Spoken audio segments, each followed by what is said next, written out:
गरिमा हमेशा से love marriage करने को सपोर्ट करती थी और खुद भी लव मैरिज ही करना चाहती थी। लेकिन आखिर में अपने मम्मी पापा की खुशियों की वजह से उसको अरेंज मैरिज ही करनी पड़ी। लेकिन नए परिवार को लेकर उसके मन में जो डर था और उस अनजाने लड़के से जिससे उसकी शादी हुई थी, क्या वो डर गरिमा अपने दिल से निकाल पाई? आइए जानते हैं। गरिमा ने जब आंखें खोली तो उसके पास में एक गिफ्ट बॉक्स रखा था, जिस पर लिखा था, शादी की 25वीं वर्षगांठ की बहुत बहुत बधाई, मेरी प्यारी गरिमा। उस बॉक्स को खोले बिना ही गरिमा अपने जीवन के 25 साल पीछे चली गई, जब उसने अपना एम.कॉम पूरा किया था और वो अपने सपनों की अलग ही दुनिया में रहती थी। गरिमा को लव मैरिज करनी थी। उसने कई कभी भी अरेंज मैरिज करने के बारे में नहीं सोचा था। कारण था परिवार। उसका मानना था कि अरेंज मैरिज में हमेशा लड़के का परिवार दोनों के बीच आ जाता है। इसलिए उसने और उसके दोस्तों ने तय किया था कि जब हमारे मन मुताबिक ढंग का लड़का मिलेगा, तब हम सब अपनी मनपसंद के लड़के से शादी करेंगे। गरिमा की सोच के हिसाब से कुछ नहीं हुआ। उसने कुछ लड़कों को डेट तो किया, लेकिन बात नहीं बनी। आखिरकार मम्मी पापा का मन रखने के लिए ही सही, उसे उनके पसंद के लड़के से शादी करनी पड़ी। इस तरह से लव मैरिज करने की सोच रखने वाली गरिमा की अरेंज मैरिज हो गई। शादी के बाद जब गरिमा की विदाई हुई, तो वो गाड़ी में बैठने के बाद बहुत रो रही थी। उसकी आंखों का काजल आंसुओं के साथ बह रहा था।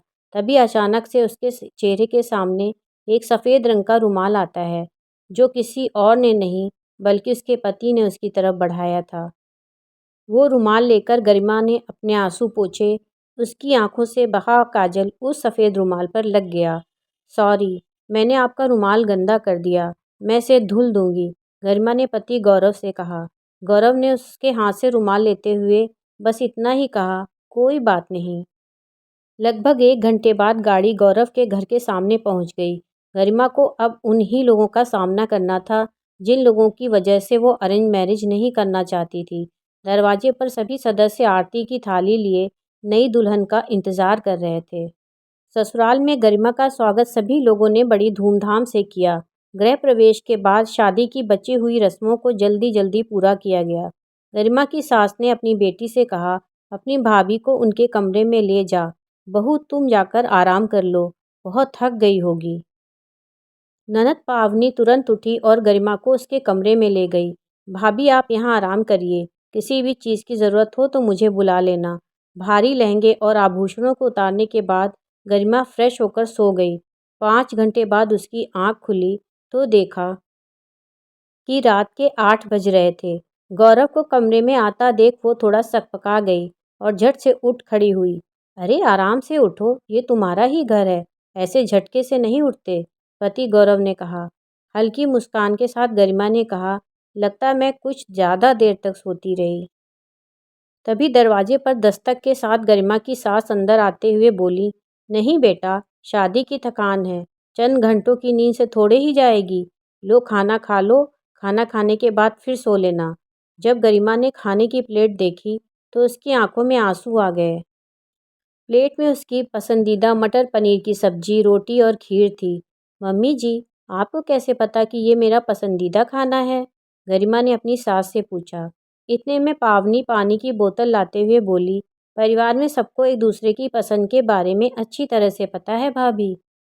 इसलिए आपके आने से पहले ही आपके जानने वाले लोगों के साथ बातचीत करके भैया और मम्मी ने आप पर पूरी पीएचडी कर ली है। अब आपको कुछ भी बताने की ज़रूरत नहीं है। हमें सब पता है कि आपको क्या-क्या पसंद है और क्या-क्या नहीं पसंद है। ननद पावनी की बातें सुनकर गरिमा ने अपनी सास का हाथ चूम लिया।